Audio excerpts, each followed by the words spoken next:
I struggled later on in life with some of the things, but at the time, I think it saved a lot of us in that little detachment because the way it worked out, it was so weird.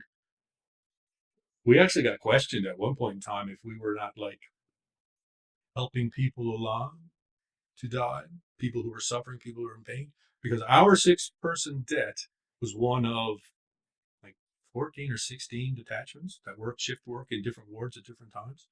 But we had like 80% of the deaths for our six crew. But what was happening was the crew before us would be looking after somebody who should have died 2 days ago, and they would be in pain and they would be moaning and they would be, and then we would do the handoff, the changeover, and now we would take ownership of the ward, and then you go do your rounds and check on everybody, and he would have passed. So a lot of these were of nothing that we did.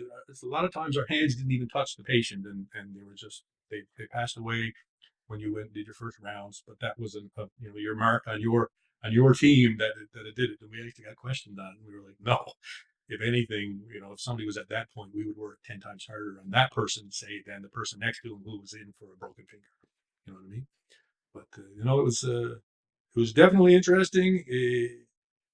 How I dealt with it was probably different than everybody else because I'd come off the Super Threes and I had been trained in everything we were facing, and nobody else had.